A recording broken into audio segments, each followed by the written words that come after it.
So I've had a bunch of people of late ask me on in my comments section in my videos, how do I find a mentor? And so, Chris, you're a mentor. I'm a mentor. This is what we do for a living. We get paid for it. And I'm pretty sure the people who were asking this question weren't saying, Rick and Chris, how can I pay for your services? Which you guys absolutely can. They were saying, just generally, how do I find a mentor? How do I find someone who can help me out? So, what do you reckon? What's some advice we can give to these folks? Yeah, so it obviously, like, I think, just like you say, you want to be super upfront. Like, there's obviously lots of ways to be mentored that we're not going to, this isn't just about like how or why you should pick Chris or Rick or whatever. Lots of ways to be mentored at all the kind of levels. And one thing I like to emphasize, this is kind of as a filter for any advice, if it's advice on a YouTube video and a tutorial course, whatever, is like certain kinds of mentors could be like really great established skilled people who may not be a fit for what you're after or what you need to know or your level or whatever it might be. So, I mean, we have a case where part of what I did in the club probably about now 6 months ago is I paired up people with mentors. Now, we haven't kept the program around for various reasons, but we tried it out. And one of the things we had happen was like someone volunteered from outside the club to be a mentor, and he is a senior engineer professional in C++ on AAA console games, which sounds like an amazing mentor, and he is, and he's a great guy, and he'd be a great guy, but is actually like a really challenging fit for like how he's going to help somebody who's making a little small team Unity project in their spare time. So like, what you're saying is look for relevant people. Totally, people yeah. And you know, I went to a personal development seminar one time, and the guy was a guru, and he's like, you know what, when you're out there networking, there's this hierarchy people don't talk about, and he's like, I don't want to brag anything, but I'm A level, like I've made it, I've got millions of people, millions of dollars. So anyone who's at like F level or D level who comes up and speaks to me, I'm like, we're not a match. In terms of networking, we can't help each other that well. So if you're an absolute beginner, right out of school, got nothing going on, then if you approach, you know, the hero, like by all means approach them, but don't expect great results. Find someone who's one step ahead of you and who, you know, has the interest in helping. Hey, I was you just recently. I think there's some value in that as well. So, but I will as a disclaimer to that. So, like, my specialty is in helping people who are total beginners to it. Like there's a different thing between where someone's at and the level that they work at. So by default, if someone doesn't specifically go out of the way to be a teacher, to train themselves in being a trainer, and learn all the things related to that, then yes, I mean, typically it's going to be like the best mentor in a workplace is probably the one rung above you on the ladder who relates to the job you're doing and knows what's going on and so on. In the teaching sphere, like, and there is value there. There's totally like, okay, well, I mean, in terms of their willingness. Oh, I see. The person who's the guru, they're going to be the best. Like, you know, this person's been doing it for 30 years. They know it inside and out. They, you know, that'd be awesome to connect with them. But if you're not if you're not playing in the same ballpark as them, they're going to be less likely to be interested unless you pay them. But you know, that might not be the right conversation. But if I say if I've been doing something for a year and I go find someone who's been doing it for 3 years, I jump on LinkedIn, I find say I'm a junior designer, and I go find not a lead designer, but a regular designer, been doing it for 3 years. I'm like, hey man, can I ask you some questions? That person's, I think, more likely to say yeah than if I go and approach the creative director, you know, of my favorite game and say, hey, can I pick your brain? Right. Although, so I'll also say that it does often just partly come down to what your expectation is of their time. And so,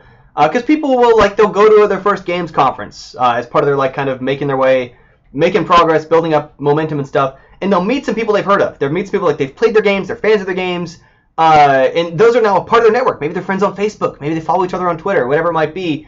But, like, it is possible and valuable as your network to, like, occasionally get, like, some corrective feedback on, like, hey, you know what, I'm just trying to decide, like, high level, I'm going to respect your time, I'm going to keep it short, but, like, is this dumb what I'm trying to do, or is this, like, kind of okay? And you might at least be able to get back and, like, you know what, yeah, full steam ahead, you got this, go get them. And, like, they're going to trust and have to, they're busy too, they got stuff to do, but they're probably expecting, like, you're going to learn from some mistakes, you're going to make some mistakes, you got to get those errors out of your system, but they might be able to, as long as you've, like, made a real personal connection with them, offer just some sort of, like, corrective, save you a few degrees of error early on, could result in a whole different destination, you know, far enough down the line. Totally. Yeah, cool. If I was to make a checklist, like, here's things to think about, it would be, step one is to see if you can add value to this person you'd like to be your mentor. So the question of where do I even find someone? Well, the internet. That's the starting point. Find people that are doing the things that you want to do. If you want to make games, find people who are making games. You know, find indies, find people who are speaking, people who got videos, people who are doing press releases. Like, find them, contact them, you know, send them an email. I love LinkedIn. A lot of indies aren't on LinkedIn, but, you know, LinkedIn request, it's cool. And then offer them something. And I had a guy recently who was cool. He's like, hey, Rick, I won't give you all the details because I don't want to try to sell what I'm up to, but he's like, do you do this sort of thing? Because I know someone who you should talk to. I'm like, right. I'd love to talk to that guy. He connected me with someone else, and looks like we're going to do some business together. So the guy who connected us, he's now got a place in my heart. If he needs me to give him some help, I'm there for you, man. You helped out. So step one, finding a mentor. Do something for them. Help them out in some way. Promote their product. You know, say good things. Do a gameplay video for their game. Write a blog article for their game. Do something that they're like, that's cool. Thanks for that. What can I do for you? Right. Yeah. Yeah. And I mean, sometimes just like smart networking in general. Like, it's even separate from mentoring at all. It's like when you go to conferences, not just looking for like who can help me, but like who can help each other, and putting those people in touch with each other. They will both appreciate your role, as long as it's not like completely off base. But that's its own set of, you know, tangles.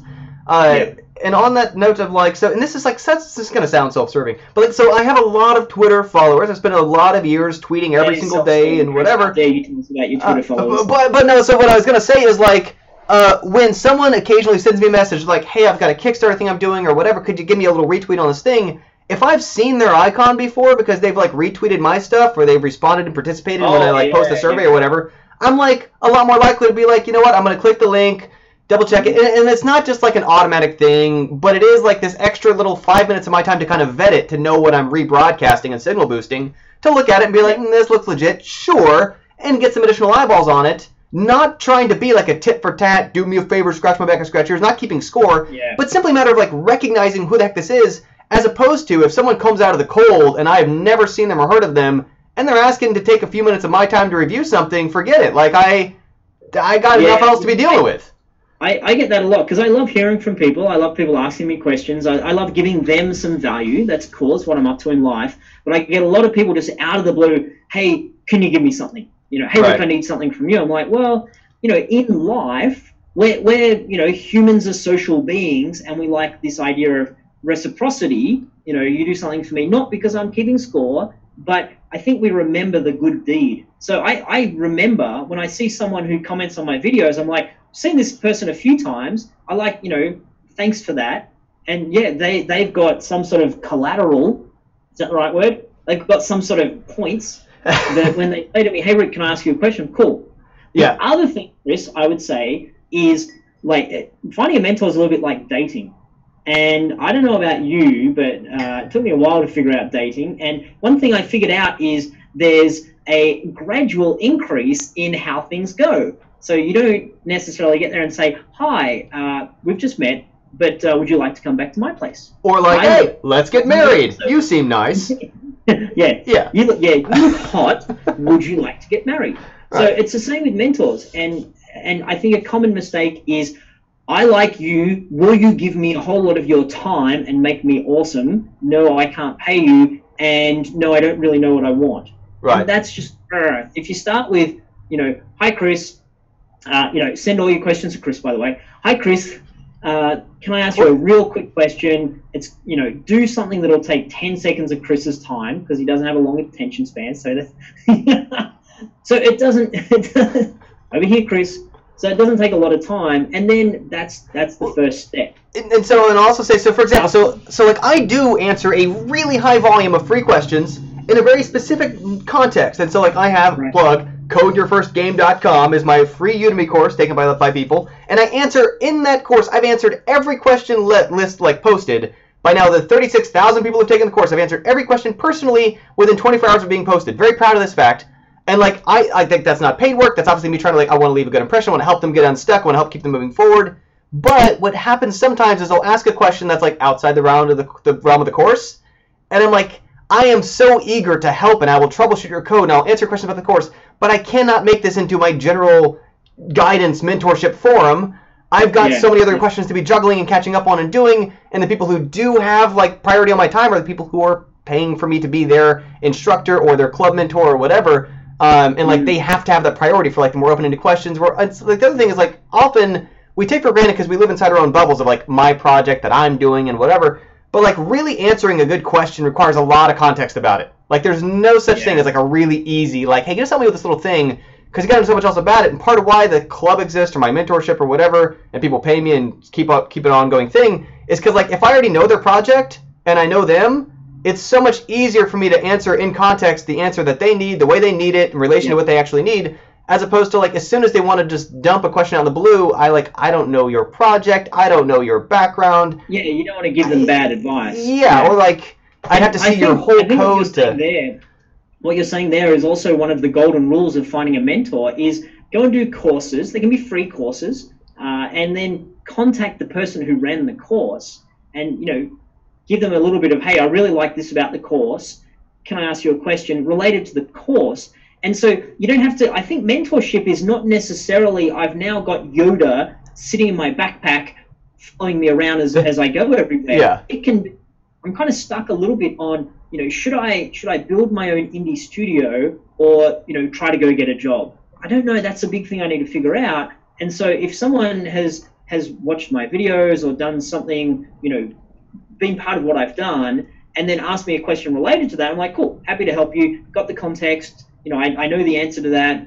Just here you go. Right, and I mean, this serves kind of a dual purpose on both sides. For you being like not you, Rick Davidson, but like the person watching or considering finding a mentor helps them assess.